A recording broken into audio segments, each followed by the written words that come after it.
तो ये बताएगा कि कभी अपने माँ बाप का अपने बच्चों के लिए अच्छा सोचना भी कितना बुरा साबित हो सकता है। तो चलिए शुरू करते हैं। लखनऊ में रहने वाले उषा देवी की, जो लखनऊ में अकेले ही रहती है और अपनी 14 साल की बच्ची की परवरिश कर। पति का निधन हो चुका है, इसलिए उषा देवी वहाँ पे अकेले ही रहती है और वो छोटा मोटा काम करके अपनी बच्ची की परवरिश करती है। लेकिन उस बच्ची को पता नहीं क्या कुछ अलग ही सूझा। उसने अपने प्रेमी के साथ मिलकर अपनी माँ की हत्या कर दी। तो बात कुछ ऐसी है, 14 साल की बच्ची एक मुस्लिम युवक से प्यार करती है और उससे निकाह करना चाहती है। एक दिन वो उसके साथ भाग जाती है, लेकिन उषा के बारे में पता चल जाता है और वो अपने नजदीकी पुलिस स्टेशन में जाके उसकी FIR लिखवाती है और पुलिस उन दोनों को ढूंढ के निकालती है और फिर उस बच्चे को उसकी माँ को सौंप देती है और उस बच्चे को हिरासत में लेती है।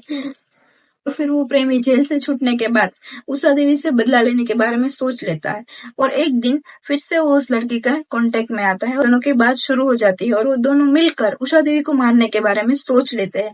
एक दिन वो युवक उषा देवी को मारने के बारे में सोच लेते हैं। एक दिन वो युवक उषा देवी की सो रही होती है, तब उषा देवी को पता ना चले उस तरीके से उनके पास जाके एक कपड़ा लेके उनका गला घोटकर एक कांच से उनका गला काट देते हैं और वहीं पे सुला देते हैं। इस किस्से की हद तो तब पार होती है जब वो दोनों मिलकर उषा देवी की इज्जत पर हाथ डालते हैं और उसके सारे कपड़े उसके शरीर से हटा देते हैं और इस मर्डर को बलात्कार दिखाने की कोशिश कर और वो युवक वहां से भाग जाता है। और फिर दूसरे दिन सुबह वो लड़की वहां पे रोने लगती है और सबको वहां पे इकट्ठा कर लेती है और वहां पे उषा देवी के भाई रोई आ जाता है और वो FIR और फिर किस तरह उसकी 14 साल की बच्ची एक मुस्लिम युवक के प्रेम में थी।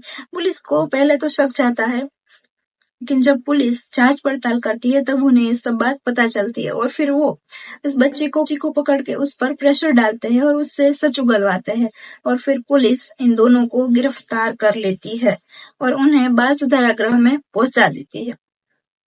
ये किस्सा आपको इस हद तक सोचने पे आजकल छोटे छोटे बच्चे किस हद तक गिर सकते हैं। Guys, thank you for your watching.